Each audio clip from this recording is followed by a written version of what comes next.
Allez, bonjour à tous. Si on parlait aujourd'hui de l'agriculture de demain, une agriculture plus responsable qui devra faire cohabiter production et préservation de l'environnement, un défi que les professionnels ont déjà commencé à relever, notamment chez nous en Isère. Alors pour en parler avec moi, André Coppard, bonjour. Bonjour. Vous êtes vice-président de la Chambre d'agriculture de l'Isère, vous êtes également exploitant agricole, je crois que vous avez une belle exploitation dans le nord du département.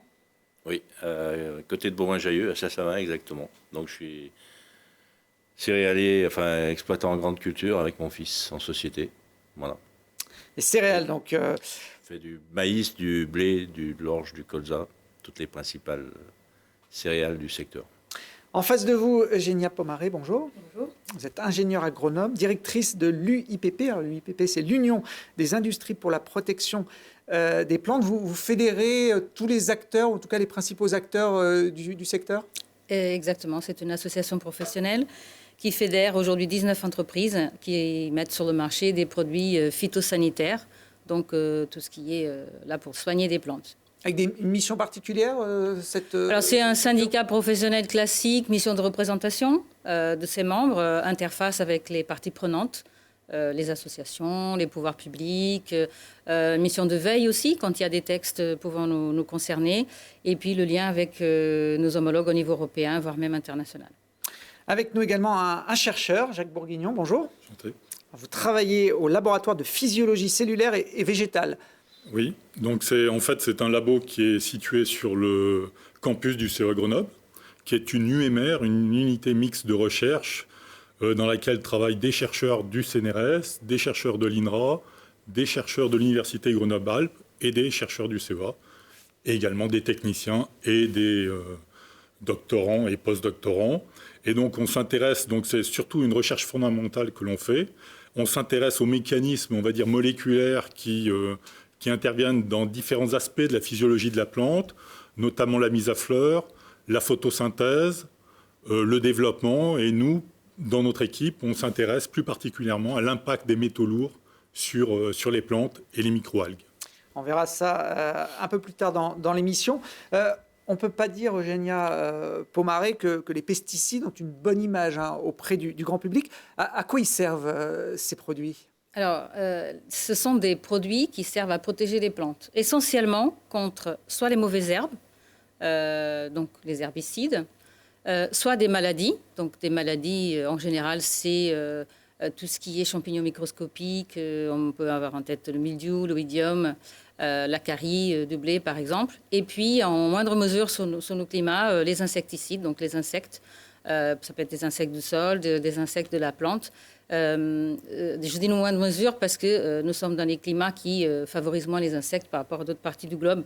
Donc, en France, c'est essentiellement des problèmes de ce qu'on appelle les mauvaises herbes et de maladies. Pour faire le parallèle avec les hommes, c'est les médicaments des plantes Oui, j'aime pas trop forcément le parallèle, mais oui. C'est-à-dire qu'on va intervenir uniquement quand c'est nécessaire. D'ailleurs, aujourd'hui, ça fait partie justement des voies d'avenir d'intervenir strictement quand c'est nécessaire, avec la bonne dose au bon moment. Donc ça, c'est vraiment aujourd'hui ce qu'on appelle l'agriculture raisonnée, la protection intégrée des plantes. C'est quand même c'est très pointu, c'est une innovation très pointue parce que, pour vous donner une idée, il y a, bon an, mal an, 10 000 bioagresseurs. Dans les bioagresseurs, on met vraiment tout. Toutes les plantes qui peuvent être des adventices, donc de mauvaises herbes, les maladies, les insectes. Et donc, bon, après, ça va dépendre de l'année. Un printemps sec va favoriser les insectes. Beaucoup, voilà. C'est essentiellement ce qui fait bouger d'une année sur l'autre le marché et les besoins des agriculteurs, c'est le contexte sanitaire. Un printemps humide va nécessiter davantage de fongicides. Donc, chaque année, l'agriculteur doit adapter parce qu'en plus, ça va dépendre des variétés qu'il va le cultiver, en fait. André Coppard, c'est une utilisation, les produits phyto, qui est encadrée. Les agriculteurs ne font pas ce qu'ils veulent, j'imagine, avec ce type de produits. Oui, tout à fait. Tout est encadré, les produits par eux-mêmes, et le matériel est aussi encadré et contrôlé. C'est-à-dire les pulvérisateurs ont un contrôle tous les 3 ans, c'est obligatoire. Comme les voitures, c'est tous les ans, tous les 2 ans. Les voitures, nous, c'est tous les 3 ans, c'était tous les 5 ans, ça a été raccourci tous les 3 ans. Et on a des fiches, enfin des fiches conseils à respecter, des produits, la dose à respecter. On a, chaque fois qu'on intervient sur une parcelle, que ce soit sur un produit phyto ou que ce soit sur des intrants comme des engrais, tout ça, on doit y notifier dans notre plan, ce qu'on appelle un plan de fumure. Et chaque exploitation doit notifier toutes les interventions qu'il fait tout au long de l'année sur chaque culture et chaque parcelle. Voilà. Parce que si ces produits n'ont pas très bonne image, Eugenia Poramaré, c'est aussi parce qu'ils peuvent avoir en tout cas un impact sur la santé et sur l'environnement. C'est clair que c'est des produits qui ne sont pas anodins, parce qu'ils vont intervenir sur des organismes vivants. Pour cette raison, ils sont très encadrés en amont. La réglementation, avant même qu'ils arrivent sur le marché, en gros, c'est 10-12 ans de recherche, d'encadrement, et n'arrivent sur le marché après ce qu'on appelle une AMM, autorisation de mise sur le marché, les produits pour lesquels le risque est jugé maîtrisé, à la fois pour l'environnement, pour l'agriculteur qui est le premier exposé, mais aussi pour les riverains, les promeneurs qui peuvent passer à côté des parcelles. Donc c'est un système très encadré au niveau européen. C'est vraiment une réglementation européenne, un système très intégré. Eugenia Poramaré faisait allusion aux promeneurs, à l'environnement qui peut être proche des exploitations. Les agriculteurs ont une image négative auprès, on va dire, du grand public suite à l'utilisation de ces produits depuis ces dernières années? Oui, on a une mauvaise image, mais je pense que c'est parce qu'il y a une désinformation sur le sujet, parce que ça fait de nombreuses années qu'on emploie des produits phytosanitaires, et on en emploie beaucoup moins énormément moins qu'on en employait, parce que c'est des produits qui coûtent très cher, et quand on peut faire l'impasse ou diminuer les doses de produits phytosanitaires, on augmente le revenu au niveau de l'exploitation. Donc après, c'est des produits bien sûr qui sont dangereux comme tout produit, quoi. Il n'y a pas que les produits phytosanitaires qui sont dangereux. Hein. Notre détergent. Oui, tout à fait. Il y a des produits que chaque citoyen chez lui, dans son placard, qui sont aussi peut-être même plus dangereux que les produits phytosanitaires et qui n'ont pas les mêmes normes d'emploi que les produits phytosanitaires. Après, il y a un matériel spécifique que je parlais tout à l'heure, qui est le pulvérisateur avec des buses antidérives qu'on appelle. Et la buse antidérive, elle porte son nom, donc ça veut dire qu'il n'y a pas de dérive. C'est-à-dire que quand vous traitez une culture comme du maïs, par exemple, et puis qu'à côté, il y a du colza, qui est une plante très fragile, c'est-à-dire qui ne supporte pas les herbicides des autres cultures, quand vous traitez mettons, à 30 cm de la culture, le colza reste intact. Donc ça veut dire qu'il n'y a pas de dérive du produit employé sur la culture qui est traitée. Donc moi, je me dis que les riverains, ils n'ont pas à s'inquiéter. Et quand ils voient un pulvérisateur, ils ne craignent pas plus que quand ils sont à côté d'une voiture qui dégage le tuyau d'échappement. Voilà. En tout cas, il y a une prise de conscience assez récente du monde agricole sur la nécessité de réduire l'usage de ces produits au strict nécessaire. Qu'est-ce qui se passerait, Eugenia Poramaré, si on arrêtait du jour au lendemain l'usage des phytos?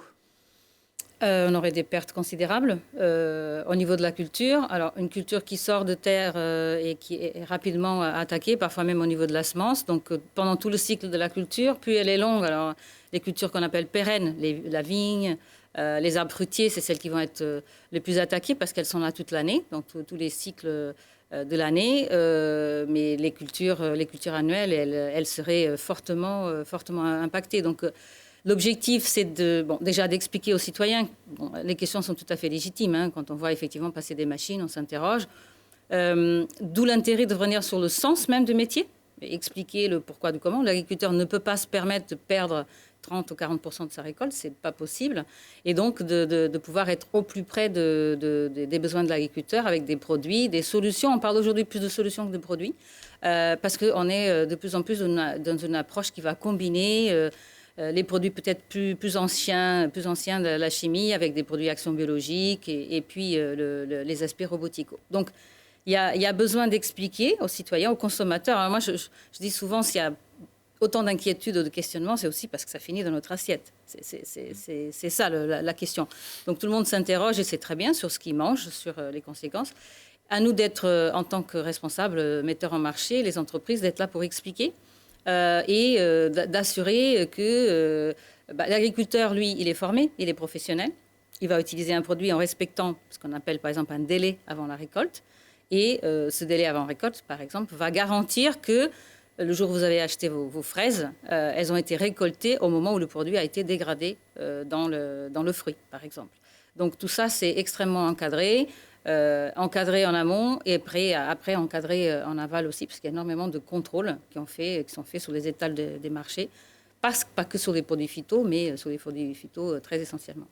Jacques Bourguignon, une question comme ça. Vous faites partie de ces consommateurs qui portent une attention particulière à l'origine des produits qu'ils mangent? Oui, bien sûr. Oui.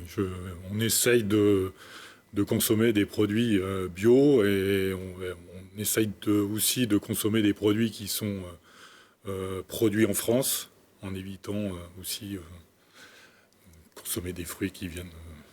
ou hors saison, ou qui viennent de loin. Ou hors saison ou de loin, oui, absolument. Le zéro phyto, André Coppard, c'est utopique pour vous? Il y en a qui arrivent. Il y a des agriculteurs bio qui bannissent l'usage de tous ces produits. Oui, pas complètement. Je ne vais pas rentrer dans le détail, mais moi, zéro phyto, dans les années à venir, pour moi, c'est de l'utopie, ça c'est sûr, parce que il faut que la plante, faut qu'on produise. On a une souveraineté alimentaire à conserver et puis même à amplifier. Et si on arrivait à nous imposer zéro produit phyto dans les années, mettons dans les 5 à 10 ans, ce serait une catastrophe pour l'agriculture française, sachant qu'on est déjà descendu de 3 rangs au niveau mondial. On était au 3e rang mondial au niveau de l'agriculture. On est au 6e. On a descendu de 3 rangs. Ça fait peur quand même, parce qu'on avait une puissance agricole française qui, pour moi, était reconnue. Et là, on est après à perdre énormément. Et si on continue comme ça, je pense qu'on va perdre énormément. Mais on ne perdra jamais, parce que les Français, ils mangeront toujours. Quand je pense qu'on importe 60% des fruits et des légumes hors de la France, et bien, si on continue comme ça à tout interdire, et ben, ça ne sera pas 60%, ça sera 80 ou 90%. Mais les Français, ils mangeront toujours, mais avec des produits qui auront des produits phytosanitaires. D'ailleurs. Pire encore, avec beaucoup moins de contrôle et de contraintes qu'en France. Et les gens mangeront quand même. Et ils en mangent maintenant, parce que, comme a dit monsieur, il y a des produits bio, ok, mais tout n'est pas bio. Et puis, je pense que le bio arrive de Chine ou arrive de je ne sais pas de quel pays, je me dis que c'est peut-être pas les mêmes contrôles qu'en France. Et il y a tous les sous-produits qui sont dans les ingrédients des produits finis qu'on achète et qui n'arrivent pas de la France, quoi. Donc, et avec des contraintes qui sont pas du tout les mêmes qu'en France. Alors, le zéro phyto, ce n'est pas pour aujourd'hui ni pour demain. Il existe pourtant un plan éco-phyto à la Chambre d'agriculture de l'Isère, dont vous faites partie. Oui. Oui, il y a un plan éco-phyto. Les agriculteurs font beaucoup d'efforts. La Chambre d'agriculture les aide dans ce sens-là, c'est-à-dire à faire des alternatives pour essayer d'économiser les phytos, de moins en employer ou en employer à bon escient, quoi. Pas systématiquement comme ça se faisait par le passé, c'est-à-dire intervenir que s'il y a une maladie ou un besoin d'intervenir et avec un produit spécifique, qui est moins polyvalent, qui cible exactement le besoin de la culture. Et puis, il y a des alternatives mécaniques, c'est-à-dire qu'on peut cibler, alterner le chimique et le mécanique, les deux, sans céder du bio, quoi, puisque le bio, eux, c'est 100% mécanique. Donc, ceux qui sont dans le conventionnel ou le raisonné peuvent associer les deux. Nous, sur notre exploitation, on le fait, c'est-à-dire il y a le binage, le traitement sur le rang, exactement sur le rang de la culture, au lieu de traiter toute la surface. Champ, vous avez uniquement les pointes, les racines. Voilà. Et donc, on économise du produit et donc de l'argent. Ça demande un peu plus de technique, voilà, de coût aussi, parce que le matériel est beaucoup plus onéreux. Donc, je dirais que tout le monde ne pourra pas aller du jour au lendemain dans cette voie-là, parce que le matériel coûte très cher et c'est ce qui grève un peu le revenu des agriculteurs. Donc, il faut faire en sorte de concilier les deux. Après, on peut l'acheter collectivement, le matériel. Le seul souci, c'est que quand on intervient mécaniquement sur une culture, on a une marge de manœuvre qui est très étroite, quoi. La fenêtre de tir est courte. Voilà, parce que comme une année comme cette année où il pleut tous les 2 jours, je peux vous dire que c'est très très compliqué, quoi. Ceux qui font du bio par moments, ils avaient du mal. Hein. C'est très, très compliqué. Donc, on est tributaire aussi du temps. On a souvent tendance à montrer du doigt les agriculteurs, mais vous savez, quand vous travaillez avec la météo, c'est compliqué, sachant que la météo, ils sont fermes que 3 jours, pas plus. Donc, et encore on fera une émission sur les prévisions météo, il y a aussi beaucoup de choses à dire, et c'est un sujet qui concerne aussi tout le monde. Réduire jusqu'à 50% l'usage des phytos d'ici 2025, c'est l'objectif des plans éco-phyto qu'on peut voir dans les différents territoires. Moins 50%, comment vous vous positionnez, Eugénia Pomaré, par rapport à ce paradoxe, puisque vous vendez vous représentez les entreprises qui vendent des produits phyto? Oui, ça peut paraître un paradoxe, mais de par le fait que les substances qui arrivent sur le marché, qui remplacent, sont souvent moins dosées, il y a et de par... probablement même dû à l'aspect raisonnement des pratiques, comme on vient de dire. Hein. Si l'agriculteur arrive à supprimer un traitement sur 3, s'il arrive à traiter que sur le rang, il va utiliser 30% de produits par rapport à la norme. Donc, toutes ces techniques-là ont permis une réduction progressive quand on raisonne en tonnage et quand on se compare avec d'autres pays. La France est dans la moyenne de l'Europe quand on compare à la surface agricole utile, parce que c'est ça qui est important, c'est de comparer à la surface agricole utile. Le nombre, tonnage absolu des pesticides en Europe n'a pas grand-chose, à mon avis, ne dit pas grand-chose. Donc pour être dans cette tendance, effectivement, alors les 50%, c'est un objectif comme un autre. Hein. Notre association avait pris acte, avait dit que c'était difficile a priori de définir quel était le niveau de baisse, mais on comprend qu'il y ait une volonté politique de réduire les quantités. Ce qu'on a voulu dire aussi, c'est qu'il faut avoir des indicateurs qui soient robustes et qui soient les mêmes partout en Europe. Parce que la difficulté, c'est qu'aujourd'hui, les pays sont en concurrence les uns et les autres. Il y a la question de la souveraineté alimentaire. Il y a des pays qui ont plus de souplesse parfois que les agriculteurs français et qui arrivent effectivement à se sortir mieux, avec moins de contraintes, parfois même moins d'interdictions. Donc, notre point de vue, c'est que à partir du moment où la directive est européenne, le règlement est européen, la mise sur le marché est européenne, c'est dans ce cadre-là, européen, que les efforts doivent être faits. Et c'est ce qui est d'ailleurs un peu sous-jacent à la discussion de la PAC, d'avoir une dynamique qui soit la même pour tous les pays, plutôt que d'avoir la France qui va devant et puis se rendre compte au final, c'était trop, peut-être 50% c'était trop, et puis 50% de quoi. Donc avoir les mêmes indicateurs tous les pays, pouvoir se comparer et pouvoir avoir des objectifs qui soient pragmatiques et atteignables. Donc les industriels sont prêts à accompagner, on va dire, complètement, puisque quand on parle de produits de substitution de la chimie classique, on est aujourd'hui sur des produits qui sont moins pondéreux et qui vont dans le sens d'une utilisation moindre des pesticides. Alors, en tout cas, la tendance est amorcée depuis quelques années maintenant. Vous disiez de plus en plus de professionnels du monde agricole qui se tournent vers des technologies qui permettent d'utiliser moins de phyto, notamment le réseau DEFI, qui a présenté il y a quelques jours au grand public les résultats de ses expérimentations. Le réseau DEFI, ce sont des fermes pilotes qui sont engagées volontairement pour réduire le recours aux produits phytosanitaires. On en compte à peu près 300 dans notre région. Je vous propose de regarder ce reportage de Lilian Veillé, tourné dans une exploitation de la Verpillière dans le Nord-Isère. Réduire les doses de produits phytosanitaires, désherber de manière mécanique ou apprendre à connaître la vie biologique de son sol, les solutions existent et elles commencent à être connues. David propose par exemple de passer d'un désherbage chimique à un désherbage mécanique avec une roto-herséterie pour enlever les mauvaises herbes. Tout l'enjeu, il est de réussir à trouver un moment pour passer où la culture qui est en place est plus développée que les adventices et de trouver la finesse de réglage qui permet d'être suffisamment agressif pour enlever les adventices sans faire de dégâts sur la culture elle-même. D'autres techniques comme les cultures étouffantes ou les couverts végétaux sont aussi efficaces. Ces méthodes ont fait diminuer les indicateurs de fréquence de traitement phytosanitaire, les IFT, de 27% dans les fermes DEFI. Des fermes à l'honneur à la Verpillière pour repenser l'agriculture, réduire les pesticides et rester performants économiquement. C'est un dispositif national qui regroupe 3000 fermes au niveau France. Et donc ces fermes sont animées par ce qu'on appelle un ingénieur réseau. C'est à peu près une dizaine de fermes par groupe.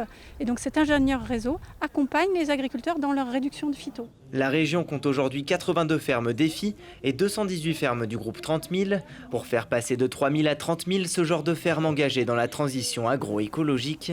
Cette réunion avait lieu sur les terres d'Hervé et de Serge Bouvier, engagés depuis 4 ans dans les groupes DEFI. Ils ont notamment investi 50 000 € dans du matériel pour limiter leur utilisation de produits chimiques et ils se servent aussi d'autres leviers pour moins polluer les sols.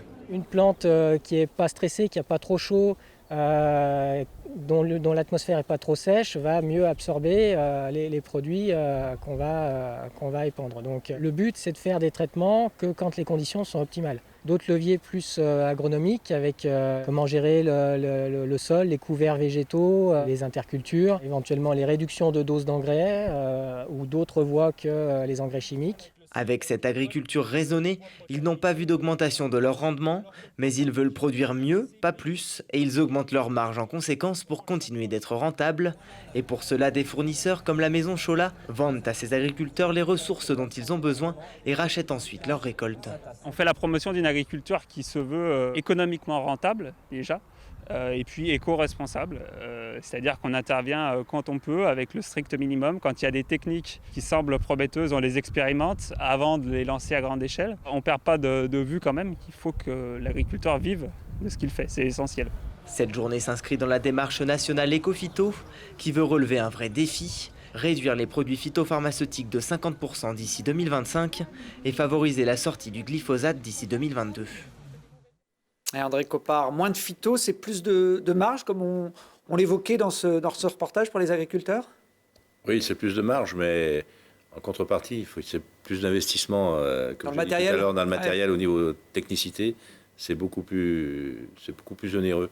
Après, il y a des outils, il y a un tas d'outils qui permettent d'aller dans l'économie de phyto ou d'intrants, comme le guidage GPS, le RTK, la coupure de GPS du matériel, qui fait qu'il n'y a pas de redoublement des traitements ou des épandages d'engrais. Vous êtes capable aussi, je crois, sur du maïs, d'aller directement mettre le produit phytosanitaire dans la plante, plutôt que de le pulvériser au-dessus? Voilà, c'est ce qu'on appelle désherbinage. On peut faire du désherbinage, c'est-à-dire du binage, et désherber en même temps, juste sur le rang du semis, en un seul passage. Et vous pouvez incorporer donc l'engrais directement dans le sol pour pas qu'il y ait de perdition dans l'air, et vous traitez sur le rang en même temps en un seul passage. Bon, ça avec du matériel, comme je vous dis, très spécifique, qui a un coût. Voilà. Ouais, qui est rentable si on a une grosse exploitation comme la vôtre, qui est peut-être moins sur des exploitations. Oui, après sur des petites exploitations. Mais après, il y a les ETA, les entreprises de travaux agricoles, qui peuvent développer ce genre de pratiques. Voilà. Ou par les CUMA aussi, l'achat de matériel en commun. On vient de voir l'exemple des fermes Défi. Vous faites partie d'un projet de ferme expérimentale dans le Nord-Isère également. Oui. Alors nous, on fait partie du groupe Défi pour le classement des exploitations HVE, haute valeur environnementale, qui est donc au niveau collectif, c'est-à-dire c'est un groupe d'agriculteurs qui fait une démarche HVE 3 pour justement l'économie de phyto, l'économie d'intrants. Et là, il y a 4 volets: la biodiversité, les produits phytosanitaires, les fertilisants et l'irrigation. Parce qu'on peut faire aussi de l'économie sur l'irrigation avec des piézomètres, avec du matériel qui économise l'eau. Donc tout ça, au niveau de l'HVE, comme on fait des cultures contractualisées, type blé, label rouge, tout ça, on nous demande d'être classé, d'aller vers la classification HVE. Donc c'est une classification qui demande un peu de prise en main, parce que on n'y arrive pas du jour au lendemain, et pour y arriver, surtout pour ne pas être recalé dès la première année, parce qu'il y a un contrôle toutes les années. Donc pour rester classé HVE, il faut se faire la main, quoi. Donc ça demande quelques années auparavant pour être au top et y rester classé HVE, haute valeur environnementale. Moi je dirais que si les exploitations, majoritairement, tout le monde ne pourra pas y aller, mais si on va vers le HVE, haute valeur environnementale, je pense que l'image de l'agriculture changera. On voyait dans le reportage précédent une solution de désherbage mécanique, mais on peut faire mieux. Jacques Bourguignon, je me tourne vers vous, puisque vous avez participé au sein de votre laboratoire à Grenoble à un programme de recherche un peu particulier sur le désherbage, mais non pas par outil mécanique, mais par des technologies un peu plus inattendues, on va dire. Oui, effectivement, avec nos collègues physiciens du CEA de la DRT, de la Direction des recherches technologiques, et avec un financement de Agrial, qui est un groupe coopératif agricole et agroalimentaire, on a essayé de mettre au point un système de désherbage par ondes électromagnétiques, par micro-ondes. Donc on a testé en fait différentes fréquences. Donc la fréquence qui est utilisée dans les micro-ondes à 2,45 GHz, et également à une fréquence à 5,8, et on a montré que ces ondes avaient un effet herbicide. Malheureusement, il aurait fallu aller plus loin au niveau de l'analyse des données, en augmentant la puissance des ondes, en augmentant la façon de délivrer ces ondes au niveau du sol. Et malheureusement, pour l'instant, le projet s'est arrêté comme ça. Et après, Bayer a été intéressé par le projet. Mais ce que j'allais dire, ça peut ouvrir des perspectives à pas mal d'industriels. Absolument. Donc c'est vrai que pour l'instant, compte tenu de l'énergie qu'il faut apporter, c'est pas assez rentable, on va dire.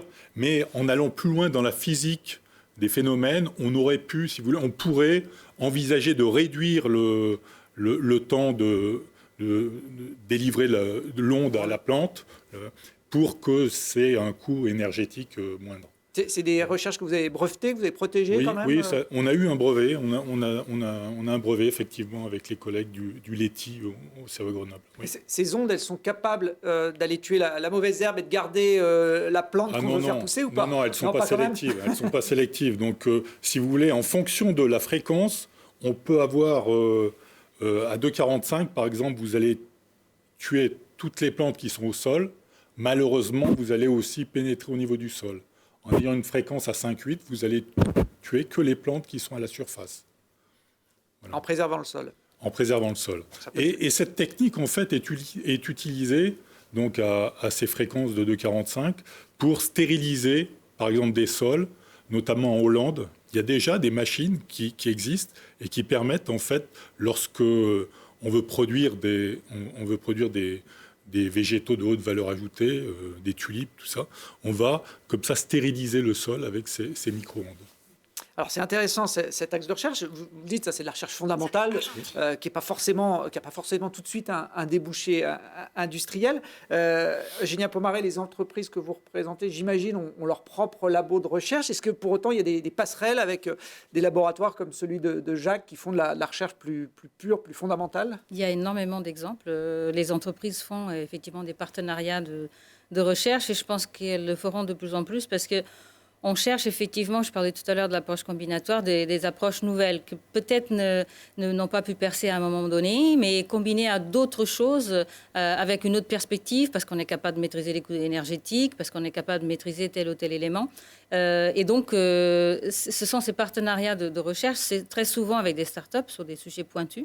Et les entreprises que je représente sont effectivement assez souvent en partenariat, parfois avec les milieux universitaires, les centres de recherche, beaucoup de projets avec l'INRAE par exemple.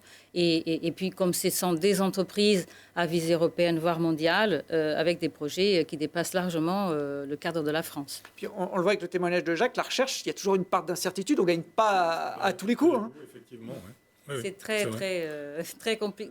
Pour les produits phyto, on avance un chiffre, c'est que entre le moment où on observe des propriétés en laboratoire, quelles qu'elles soient, et le moment où le produit sort formulé pour les agriculteurs, il se passe en moyenne 10 ans, 12 ans, et on part de 150 000 hypothèses pour arriver à une. Donc c'est extrêmement coûteux, c'est long, ce sont des investissements longs, et qui n'ont souvent de sens qu'à l'échelle européenne, voire mondiale, parce que ce sont effectivement des investissements très très lourds. Alors, en tout cas, le développement de la technologie ouvre de nouvelles perspectives. On peut désormais, grâce à un petit smartphone qu'on a tous dans sa poche, optimiser sa production. L'agriculture devient connectée. 128 hectares de culture traités grâce à une application. Ici, les plantes reçoivent uniquement la dose nécessaire à leur traitement, une façon de limiter l'utilisation des produits phytosanitaires, de réduire les dépenses et organiser le travail des agriculteurs. Ça m'envoie des alertes qu'il y a des maladies qui vont arriver sur les parcelles dans les 3-4 jours qui suivent, donc ils m'envoient déjà une première alerte. Après, quand Quand ça s'affine au fur et à mesure des jours, et après, par exemple, ils m'envoient une alerte pour dire qu'il faudrait faire le traitement dans 2 jours. Et à moi, en fonction de ça, ils m'envoient des plannings de plage horaire dans la journée. Et ça me permet de choisir en fait, les bons créneaux pour faire mes traitements et d'appliquer mon produit au bon moment, à la bonne quantité et au bon endroit. Et là, en fait, c'est la météo pour aujourd'hui, demain, après-demain. Et en fonction, après, par exemple, j'ai envie d'aller traiter peut-être demain. Donc je dis demain, je vais aller traiter. Donc je me mets là. Donc aujourd'hui, on est là. Donc quand on est dans le vert, on est bonnes conditions. Après, on arrive dans l'orange. L'orange, c'est modéré, donc il faut mieux éviter. Et puis après, le rouge, ça veut dire qu'il ne faut pas traiter du tout, que le produit ne va pas être efficace, en fait. Ça me permet aussi d'avoir une gestion par parcelle. Donc j'ai toutes mes parcelles avec le nom, la surface, la variété de mon exploitation. Cet outil a été mis au point par la société BASF. Il fonctionne grâce à des imageries satellites et des cartographies de variation des sensibilités aux maladies. Donc avec Field Manager, on peut gérer à la fois l'azote et aussi les produits contre les maladies des plantes.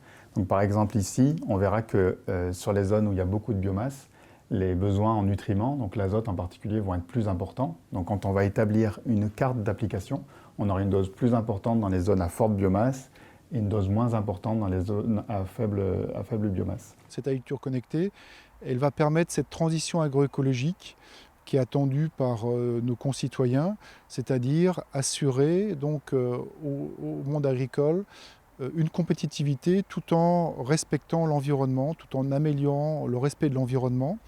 Et donc l'agriculture connectée va permettre de mieux raisonner la protection des cultures, de mieux raisonner donc, en fonction de l'arrivée des maladies. Et donc ça va être demain un outil indispensable pour l'agriculteur, également pour faciliter sa vie. Et l'avenir de la protection de la santé des plantes ne dépend pas uniquement d'outils digitaux, mais nécessite des solutions combinatoires pour mettre en place des itinéraires agroécologiques. André Coppard, vous aussi, vous avez votre smartphone quand vous êtes dans vos champs? Oui. Par rapport, comme je vous disais tout à l'heure, pour enregistrer les parcelles dans les plantes mûres, comme nous, la Chambre d'agriculture, on propose un logiciel qui s'appelle Mes Parcelles, qui est connecté donc avec le smartphone. Et chaque fois que vous faites une intervention, vous l'enregistrez directement avec votre smartphone. Comme ça, à la fin, vous avez toute votre plante mûre qui est enregistrée. Si vous êtes contrôlé par les services contrôleurs, et vous avez tout, vous leur sortez toutes les données, ils ont tous les enregistrements. Et pour revenir à l'agriculteur qui disait, on a une station météo qui nous dit exactement si quand on va faire des interventions de produits phytosanitaires, s'il faut y aller ou pas y aller, quoi. Il y a des moments où il faut y aller, mais il y a des moments où il ne faut pas y aller parce qu'il n'y aura pas d'efficacité. Enfin, du moins, ça ne sera pas 100% efficace.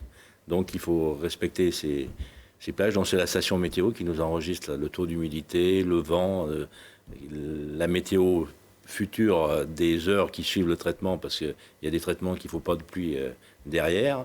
Voilà. On a aussi des outils à la décision, c'est-à-dire comme l'outil FarmStar qui nous analyse le besoin en azote sur du blé, par exemple, à la parcelle, avec une cartographie précise selon le potentiel de la culture.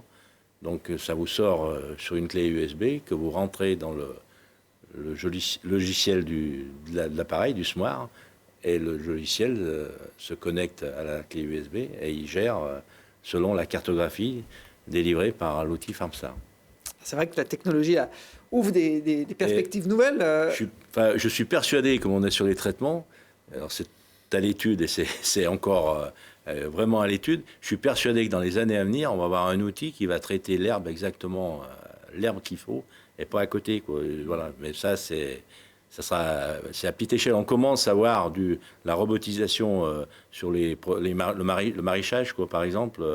Les petites parcelles. Voilà, petites parcelles avec des petits robots. Sur les grandes cultures, ça va demander du temps, voilà, mais ça commence à germer. C'est ce que vous évoquiez, Eugénia, tout à l'heure, combiner différentes solutions, les phytos, mais aussi ces outils technologiques qui sont un peu en train de révolutionner quand même le travail de l'agriculteur. Complètement. Alors, avant même de parler de sujets traitement donc liés à la santé des plantes, on a parlé des aspects engrais, choix de variétés. Il faut peut-être dézoomer aussi un peu, c'est déjà l'agronomie, c'est-à-dire adapter les variétés qu'on va cultiver. Bien sûr, il y a des contraintes de marché, mais il y a aussi des contraintes de sol, de climat, d'adaptation. Les variétés évoluent énormément. Et, il y a aujourd'hui aussi des variétés qui apportent des résistances et c'est très intéressant de combiner. Donc ça, c'est déjà l'aspect au niveau agronomie. Bien choisir ces cultures. Bien choisir ces cultures, et effectivement. Bon, après, il y a tout l'aspect rotation. Pour qu'une maladie s'installe moins, justement, faire des rotations sur les parcelles quand c'est possible. Et quand arrive effectivement le côté sanitaire, avoir pour une même problématique, différentes solutions. Alors, en fonction de la taille des parcelles, aujourd'hui, on parle des robots. C'est vrai que c'est surtout sur des petites parcelles, parce que c'est des technologies quand même très de pointe qu'on ne peut pas encore imaginer sur des hectares de blé, par exemple. Mais sur des hectares de blé, on peut effectivement imaginer des machines avec des technologies embarquées qui vont, par exemple, disperser le produit phyto que là où c'est utile, c'est-à-dire que les parties de la parcelle qui ne sont pas atteintes de maladie, la machine ne disperse pas de produits, par exemple. On peut aussi imaginer, ça se fait de plus en plus, de combiner des produits entre eux, c'est-à-dire un produit à action chimique de synthèse ou chimie naturelle, avec un produit à action biologique. Et comme on disait tout à l'heure, bon, avant on avait des produits à large spectre. C'est vrai que l'évaluation a conduit à avoir des produits de plus en plus ciblés. Donc, qui dit ciblé dit vous êtes en train de combattre le puceron spécifiquement. Ce n'est pas un produit qui va avoir un impact sur tous les insectes. Donc, ça suppose beaucoup de technicité et les outils de la décision aident effectivement l'agriculteur à bien positionner le produit, peut-être même demain à davantage intégrer tous les éléments externes, par exemple la présence pollinisateurs. Il aura probablement une application qui va effectivement permettre de s'assurer qu'il n'y a pas d'abeilles et qui peut traiter. Donc tous ces paramètres, à mon avis, dans un futur assez proche, seront disponibles. Bon, j'ai vu qu'il y avait une application qui prévoyait aussi l'arrivée des maladies. Ça n'existe pas encore pour les hommes, mais visiblement pour les plantes, c'est le cas. Alors, vous parliez des parasites, c'est un autre aspect de la protection ou de l'agression des plantes. Et un parasite qui fait des ravages chez nous en Isère, il n'est pas très connu, mais il s'appelle la mouche du brou, qui attaque notre AOC, la noix de Grenoble. C'est un reportage de Christian Jean-Pierre. C'est une histoire de mouche qui ne pond pas ses œufs aux bons endroits. La mouche du brou. À Chattes, la station d'expérimentation de la Seignura travaille sur les parasites des vergers de noyer pour tenter de les éradiquer. La priorité des chercheurs, réduire l'utilisation de produits phytosanitaires et proposer aux nuciculteurs des solutions respectueuses de l'environnement. Notre rôle, en fait, c'est vraiment trouver des solutions qui sont complètement applicables et très rapidement sur le terrain à destination des professionnels, des nuciculteurs. Voilà.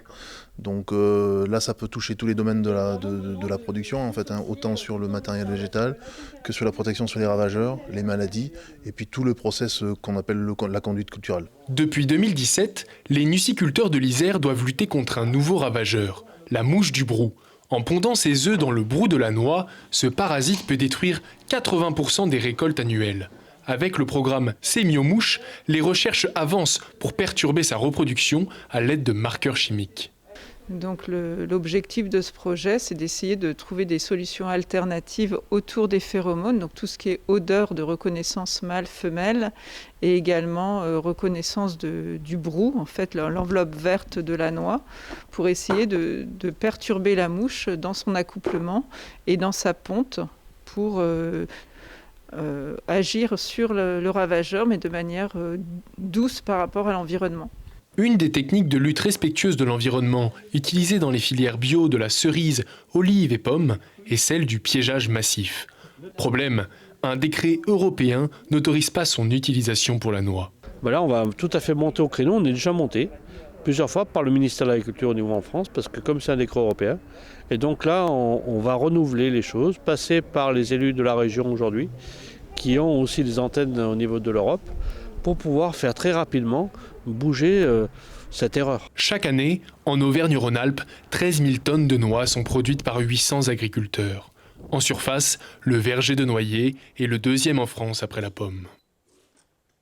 Alors là, on est sur une culture de niche, même si chez nous, en Isère, la noix, c'est important. Et ça fait écho aussi au temps de développement, au coût de développement de produits ciblés. Quand on est sur des cultures comme ça, un peu marginales, c'est difficile d'activer les leviers de recherche habituels.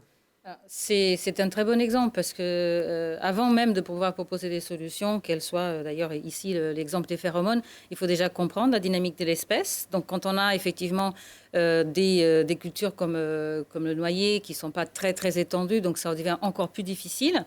Comme je disais tout à l'heure, les programmes de recherche c'est souvent à échelle européenne, mondiale. Donc quand on est sur des usages dits mineurs par la moindre importance au niveau de la surface, c'est encore plus compliqué. Donc, ce que disaient, me semble-t-il, les producteurs dans le reportage, c'est d'essayer d'avoir des éléments, des données qui peuvent permettre d'utiliser un produit, une solution qui a fait ses preuves, par exemple sur la cerise, si le type de dégâts est comparable. Et puis après, extrapoler. Mais pour extrapoler, comme on a dit d'entrée de jeu, c'est très encadré. Il faut faire tout un tas de tests pour arriver après à positionner le produit sur le marché pour qu'il y ait à la fois l'efficacité et l'innocuité, c'est-à-dire sans danger pour le consommateur. Alors, les parasites ne s'attaquent pas qu'à la noix, hein. Toutes les plantes y passent, le blé également. André Copard, je crois que vous avez une technique assez particulière, technique naturelle, pour sauvegarder votre récolte de blé. Non, enfin, c'est le colza. Ah, c'est le colza, d'accord. C'est le colza. Quand on sème deux variétés. Une variété, la principale variété, et une autre qui est plus précoce que la principale, pour qu'elle fleurisse bien avant la culture, la variété principale. Parce que le colza est attaqué par des petites bestioles noires là, qu'on appelle des méligettes, qui se positionnent sur le bouton floral, qui le piquent et qui enlève la production, puisque la silique derrière la fleur ne se formera pas. Donc, pour éviter un insecticide, on fait fleurir cette variété plus précoce, fleurit donc avant la culture principale. Les bestioles se positionnent dessus, elles mangent cette culture plus précoce, cette variété plus précoce, ce qui fait qu'elle protège la culture principale. Donc, vous allez me dire que ceux qui écoutent ça, ils disent, c'est bon, quand c'est facile, hein, on sème, la bestiole pique et elle protège l'autre, c'est naturel. Bon, c'est pas tout. Comme on dit, hein, c'est pas toujours si évident que ça. Il y a des années que ça fonctionne bien, et puis il y a des années, c'est comme M. Bourguignon, c'est comme pour la recherche. C'est beaucoup plus compliqué, mais ça n'a pas un coût énorme puisque c'est minime la variété qu'on met plus précoce. Donc on le fait, ça marche même si ça marche pas à 100%, ça marche au moins un certain pourcentage qui limitera l'utilisation d'insecticides. Après, moi, je voudrais revenir aussi, c'est la recherche qui est quand même important, parce que dans la recherche, comme m'a dit madame, on expérimente des variétés plus résistantes aux maladies, plus résistantes à beaucoup de choses, à la sécheresse des fois, et qui fait que c'est important. Alors nous, les chambres d'agriculture, il y a une ferme expérimentale qui s'appelle Syntex-Innov, qui est basée dans le Rhône, pas dans l'Isère, mais en limite de l'aéroport de Saint-Exupéry, qui est pilotée par 3 chambres d'agriculture, l'Ain, le Rhône et l'Isère, et par les coopératives agricoles, et par Arvalis. Donc ils font beaucoup d'essais, justement, sur les produits phyto, sur la réduction des produits phyto, jusqu'où on peut aller, sans aller au point de rupture, comme on appelle, c'est-à-dire que la destruction de la culture sans revenu, quoi. Donc c'est quand même très important parce que les agriculteurs peuvent justement s'en emparer de ces résultats pour les transposer sur leur exploitation, quoi. Donc les chambres d'agriculture, on accompagne sur ce volet-là, qui est pour moi très important, quoi. Voilà. Jacques Bourguignon, vous ne faites pas de recherche sur la mouche du brou, mais vous travaillez sur un autre domaine qui a trait aux plantes, c'est la phytoremédiation. J'avoue que je ne suis pas très familier de ce terme. Qu'est-ce que ça veut dire? Donc, la phytoremédiation, en fait, c'est l'utilisation des plantes pour remédier les sols pollués. Et donc, c'est-à-dire, et en particulier, nous, on travaille sur les métaux, c'est l'utilisation de la plante comme pompe qui va extraire les métaux dans le sol et essayer de faire transloquer ces métaux dans les parties aériennes, là où elles vont être récoltées et valorisées. Et donc, nous, on s'intéresse plus à l'aspect fondamental, c'est-à-dire qu'il y a des molécules qui jouent un rôle important dans l'entrée de ces métaux dans la plante. En particulier, on a un contrat ANR, donc de l'Agence nationale pour la recherche sur l'uranium, qui est un composé qui intéresse le CEA, mais qui est également, entre guillemets, un contaminant des intrants phosphatés, au même titre que le cadmium par exemple. Et donc on essaye de voir comment cet uranium rentre dans la plante pour essayer après de sélectionner des plantes qui vont permettre justement de faire transloquer cet élément dans la partie haute de la plante pour extraire et décontaminer le sol grâce à ces... Alors il existe des plantes qui sont hyper accumulatrices, qui ont cette faculté naturelle d'extraire le cadmium, le zinc, le nickel, etc. Et il y a un autre aspect qui est... on travaille également sur des microalgues, et une microalgue qu'on a isolée qui a la faculté d'accumuler en très grosse quantité cet uranium, mais également l'argent. Et donc on espère pouvoir l'utiliser après par la suite pour essayer de dépolluer donc des milieux contaminés par ces éléments. Ces plantes dépollueuses, Oui. Une fois qu'elles sont chargées d'uranium, alors on ne les mange pas, j'imagine, Oui. elles ne sont pas comestibles. Est-ce qu'on peut récupérer l'uranium ou alors on les détruit? Alors, l'uranium, pour l'instant, ça n'existe pas, mais par exemple, on peut faire du phytomining, on va dire, c'est-à-dire utiliser ces plantes comme pompe pour extraire le nickel, pour des éléments à haute valeur ajoutée, pour des métaux à haute valeur ajoutée, par exemple le nickel. Il existe déjà des start-up, notamment en Albanie, où naturellement, en fait, les sols sont pollués pas pollués, mais c'est la croûte terrestre qui fait que le sol est déjà enrichi en certains éléments, et notamment le nickel, et qui est utilisé comme ça. On peut, alors, chose extraordinaire aussi, dans ces plantes hyperaccumulatrices, donc vous avez toute une panoplie de plantes, il en existe des centaines, et à partir de ces éléments qui sont concentrés dans les feuilles, en fait, on peut les utiliser comme éco-catalyseurs pour catalyser des réactions chimiques pour synthétiser des produits à haute valeur ajoutée. Et c'est le travail, par exemple, que fait Claude Grison à Montpellier. Elle a pas mal de brevets avec des industries pharmaceutiques, des industries dans la cosmétique, parce que dans la plante, en fait, ces métaux sont activés, si vous voulez. Ils ne sont pas pareils que naturellement. Et donc, ils ont la capacité d'améliorer considérablement les réactions et donc sont beaucoup plus rentables à ce niveau-là. Donc ça, c'est un autre aspect de la phytoremédiation. Ouais, c'est intéressant, la plante qui devient un remède en elle-même, notamment pour dépolluer les sols. Je ne sais pas si en Isère, on a des problèmes importants de pollution de sol, comme en Albanie, par exemple. Notre sol est plutôt sain, André? Je pense que je sais pas la teneur des métaux lourds dans le sol, parce que je sais pas les analyses, mais c'est vrai qu'on a beaucoup d'anciennes décharges qui ont jamais été dépolluées, quoi, et qui maintenant ressurgissent un petit peu dans chaque commune ou collectivité, qui ont ces problématiques d'anciennes décharges et qu'on ne sait pas trop comment y faire parce que ça coûte énormément à la collectivité et ça reste un peu dans l'état, quoi. Donc c'est vrai que la région Rhône-Alpes, en fait, il y a eu d'ailleurs il y a une base de données au ministère de l'Environnement, c'est Basol, qui répertorie tous les sites pollués, et la région Rhône-Alpes, il y en a pas mal, il y en a plus de 1000. Ce qu'il faut savoir aussi, c'est que, par exemple, l'INRA avait fait une étude il y a quelques années déjà, où elle a montré que les sols agricoles étaient malheureusement pas mal pollués. Donc, par exemple, dans la région du Grand Ouest, là où on fait de l'élevage, et parce qu'on donne des compléments alimentaires aux bovins, aux vins, etc., on trouve pas mal de cuivre, de zinc. Dans les régions viticoles ou arboricoles, malheureusement, puisqu'on traite pas mal à la bouillie bordelaise, on a du cuivre. Mais ce qu'il faut savoir aussi, c'est que ces pollutions peuvent être aussi naturelles. Lorsqu'on a une éruption volcanique, par exemple, sur la Terre se répand du mercure, du cadmium, du cuivre, du zinc, etc. Donc voilà. Mais c'est vrai que malheureusement, on ne fait pas. Je ne pense pas qu'il y ait beaucoup de contrôle à ce niveau-là, au niveau des sols, en matière de métaux lourds. Oui. Il faut surtout analyser avant justement qu'on ait cette pollution sur les sols.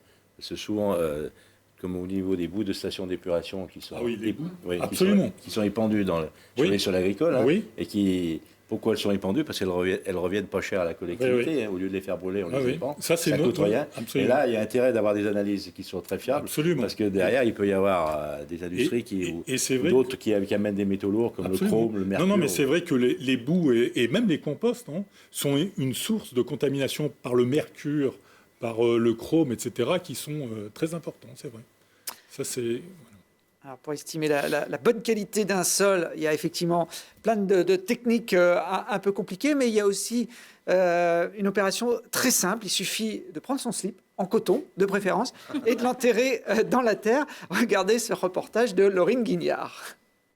Enterrer des slips dans des parcelles agricoles pour connaître leur fertilité, l'idée peut sembler farfelue et pourtant depuis mars, une centaine d'agriculteurs de l'Isère se prêtent au jeu de l'initiative lancée par la Chambre d'agriculture. Cette opération a été lancée dans le cadre d'un projet financé par le Conseil départemental de l'Isère sur tout ce qui est biodiversité des sols.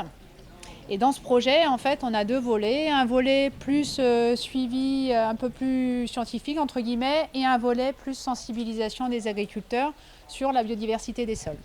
Et c'est dans ce volet-là, donc de sensibilisation, qu'a été lancée cette opération Enterre ton slip, donc à l'échelle départementale, où l'objectif était d'avoir à peu près 100 agriculteurs volontaires pour enterrer un slip. Enfouis à 15 cm de profondeur, ces slips blancs en coton biologique sont en train d'être déterrés.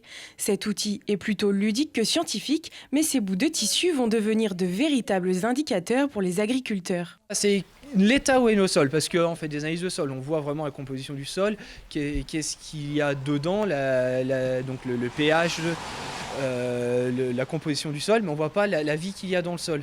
Ça permet vraiment d'avoir une image de comment travaille ce sol. Avoir un sol vivant, c'est aussi un sol qui se porte bien. C'est avoir un sol qui travaille, pour les années futures aussi, un sol qui ne se dégrade pas. On n'enterre pas son slip n'importe où. Les terres peuvent parfois être trop acides ou gorgées d'eau. Autour du captage de biole, les résultats sont plutôt variés en fonction de la localisation des slips. Mais alors, faut-il un slip intact ou un slip détérioré à la fin de l'expérience ? Si le slip complètement ressorti, vraiment, où on ne voit plus que les élastiques, ça veut dire qu'il y a vraiment de la vie qui travaille. Si il ressort intact, là, ça me permet vraiment de poser des questions. C'est que là où le slip est intact, il y a des cultures qu'on fait chaque année. Et si le slip ressort intact, on se dit là, il y a quand même un souci. On ne va pas dire qu'il est malade, mais on va dire qu'il travaille mal. Donc c'est tout. Dans l'objectif, c'est vraiment de redonner une vie dans le sol, qui après la redonnera redonnera après sur les cultures. Et si on a choisi un slip, ce n'est pas par hasard, il a un intérêt particulier, celui de l'élastique qui ne se dégrade pas et qui peut parfois rester le seul témoin de la décomposition du tissu. Voilà pour ce petit clin d'œil. Je ne sais pas si André, vous avez participé à l'opération. Oui, on a participé à l'opération. On a déterré le slip il y a une quinzaine de jours. Je ne vous ai pas demandé de l'amener aujourd'hui. J'aurais pu. Mais ouais, ça donne une image. Ça donne une image de quand on le ressort intact. Ça veut dire qu'il n'y a pas beaucoup de vie microbienne dans le sol qui agit pour détériorer le slip. Si on retrouve, sans aller jusqu'à l'élastique, mais s'il est vraiment déjà bien mangé... moi, c'est pas moi qui l'ai déterré, mais c'est mon fils. Et il y avait plein de vers de terre autour, donc il a été bien mangé. Ça veut dire que il n'y a pas non plus qu'il y a aussi la façon la façon culturelle du sol, c'est-à-dire s'il y a un labour, s'il n'y a pas de labour, s'il y a le semi-direct, il y a beaucoup de choses qui jouent en cette faveur-là, quoi. Mais ça donne un indice qui est pas négligeable, quoi. Voilà. On est quand on le slip est mangé, on est content. Alors je dis bien, c'est impératif que ça soit en coton. Oui. Parce que si vous mettez en nylon, vous n'allez pas avoir ça va pas être détérioré. Hein. Bon, en tout cas, un bon sol, Jacques Bourillon, c'est un sol où il y a de la vie, où il y a des micro-organismes. Hein. Absolument, oui, parce que ça c'est... On pourrait penser l'inverse comme ça, en se disant ça va bouffer les graines, mais non. Non, parce que les micro-organismes, en fait, vont jouer un rôle très important pour dégrader la substance organique, mais également pour libérer les micro-éléments et macro-éléments qui sont nécessaires à la vie de la plante. Donc ça, c'est plus un sol est riche au niveau des micro-organismes, et mieux c'est. Bon, moi j'aurais appris plein de choses au cours de cette émission. Une dernière petite question, Eugénia, pour rebondir sur l'actualité du moment. La vaccination, elle existe pour les hommes. Est-ce qu'elle existe aussi pour les plantes ou est-ce que ça fait partie des pistes de recherche pour les années à venir, de les protéger en amont des futures maladies? Alors oui, il y a effectivement des pans innovants de la recherche. On a parlé beaucoup de l'ARN messager pour les vaccins. Il y a des pistes de travail aussi en santé des plantes, des choses d'ailleurs qui vont peut-être connaître une accélération parce qu'il y a eu aussi un boom en avant avec la vaccination. On a réussi à faire des choses quand même fantastiques en un laps de temps très court. Et en matière de santé des plantes, ça va énormément aussi rapidement. Il y a des choses prometteuses. On parle de peptides, on parle de techniques nouvelles qui vont effectivement permettre... Alors, c'est parfois de la recherche fondamentale, je ne dis pas que c'est pour demain, mais très rapidement de pouvoir élargir la panoplie de solutions dont disposeront des agriculteurs. Eh ben, à suivre. En plus du smartphone, il faudra peut-être la seringue dans quelques années, en vrai, pour vos exploitations. Merci en tout cas à tous les trois d'être venus croiser vos points de vue sur cette question importante de l'agriculture et de l'agriculture de demain. Cette émission, comme toutes les autres, est à revoir en replay sur le site télégrenoble.net.